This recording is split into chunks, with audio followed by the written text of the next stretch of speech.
บุตรบันทึกกองประชุมพบประสงค์ฝ่ายระหว่างกระทรวงการเงินและกระทรวงภายในในตอนเช้าของวันที่14ตุลาปี2024เวลา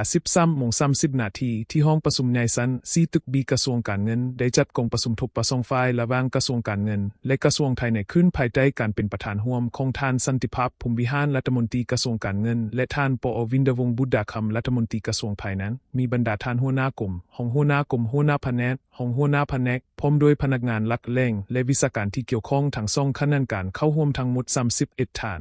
จุดประสงค์ของการจัดกองประชุมเพื่อปรึกษาหารือวิธีการกลไกขั้นตอนค้นคว้าปรับปรุงดัชนีและการเพิ่มเงินเดือนให้พนักงานราชการการหันหัวหน่วยวิชาการไปเป็นเจ้าตนเองหันพนักงานราชการเป็นพลากรและเวียกงานด้านเข้าออกสปปลาวเพื่อร่วมกันแก้ไขปัญหาให้มีผลสำเร็จอย่างคาดตัวและกำหนดทิศทางแผนการในต่อหน้าให้มีการพัวพันซึ่งกันและกันอย่างกลมเกลียวระหว่างกระทรวงการเงินและกระทรวงภายในเนื้อในกองประชุมได้มีการลัดเปลี่ยนคำคิดเห็นตามการเจาะเจียมและให้ทิศชี้นำของประธานกองประชุมต่อปัญหาสำคัญที่ทาง2คณะต่างจะต้องได้ร่วมกันแก้ไขด้วยความรับผิดชอบสูงพร้อมกันนี้คณะวิชาการของทาง2คณะต่างยังได้ร่วมกันค้นคว้าปรึกษาหารือลัดเปลี่ยนและประกอบคำตอบปัญหาดังนี้ 1. การปรับปรุงดัชนีและการเพิ่มเงินเดือนให้พนักงานราชการเกี่ยวกับการปรับปรุงโครงสร้างดัชนีและการเพิ่มเงินเดือนให้พนักงานราชการในปี2025แม่นบ่เห็นดีบ่ปรับปรุงโครงสร้างดัชนีเนื่องจากการปรับปรุงดัชนีอาจจะใช้จำนวนเงินสูงสมควรเกินความอาจสามารถทางด้านงบประมาณฉะนั้นจึงมอบให้กรมงบประมาณแห่งรัฐและกรมคุ้มครองราชการเฮ็ดเวียกร่วมกันเติมด้านวิชาการโดยการปรับปรุงบรรดาเงินอุดหนุนต่างๆเช่นเงินอุดหนุนค่าของชีพเพิ่ม 150,000 กีบรวมเป็น 450,000 กีบปรับปรุงเงินอุดหนุนอายุการเพิ่มอีก 100% ทุกช่วงอายุตัดนโยบายเมีย29,400 กีบและเพิ่มนโยบายลูกเป็นจาก 37,200 กับ 40 กีบเป็น 100,000 กีบต่อคนและปรับปรุงเงินตำแหน่งเงินอุดหนุนน้ำมันและนโยบายอื่นดังนี้ตำแหน่งบริหารประเภท1จาก 1,133,200 กีบเป็น 1,200,000 กีบ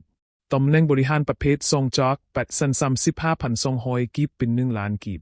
ตำแหน่งบริหารประเภท3จาก 6,96,000 กีบเป็น 8,000 กีบตำแหน่งบริหารประเภท4จาก 3,37,200 กีบเป็น 6,000 กีบตำแหน่งบริหารประเภท5จาก 2,48,000 กีบเป็น 4,50,000 กีบตำแหน่งบริหารประเภท6จาก 1,38,800 กีบเป็น 3,50,000 กีบตำแหน่งบริหารประเภท7จาก 19,200 กีบเป็น 3,000 กีบตำแหน่งบริหารประเภท8จาก 89,400 กีบเป็น 2,50,000 กีบตำแหน่งวิชาการจาก 50,000 กีบเป็น 2,000 กีบ1. ต่อกับการปฏิรูประบบโครงสร้างเงินเดือนตามมติ04 กมสพแม่นมอบให้กระทรวงการเงินค้นคว้าพร้อมกับการปรับปรุงกฎหมายว่าโดยพนักงานราชการเพื่อให้สามารถปฏิบัติได้ในปี2026 2. ให้กระทรวงภายในและกระทรวงการเงินค้นคว้าเฮ็ดเวียกร่วมกันเกี่ยวกับการกำหนดโควตา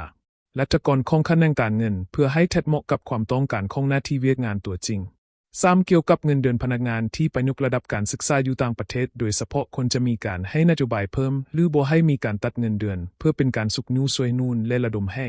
พนักงานราชการที่มีความตั้งใจในการประยุกต์ระดับความรู้ความสามารถอยู่ต่างประเทศ 4. เห็นดีให้ข้าแห่งการเงินสามารถเข้าถึงฐานข้อมูลการคุ้มครองราชการผ่านระบบ PIMS ในระยะแม่และกรมเอาราชการคู่พนักงานบำนาญและเสียองค์หรืออาจรวมฮอดส่งกำลังที่สามารถเข้าระบบได้เพื่อเป็นบอนอิงในการจัดตั้งปฏิบัติการสร้างทันงบประมาณแห่งรัฐให้เหมาะสมและสอดคล้องกับสภาพเงินค่าความเป็นจริงในแต่ละระยะพร้อมมีการแต่งตั้งคณะกรรมการแผนการและงบประมาณในการพัฒนาระบบระยะแม่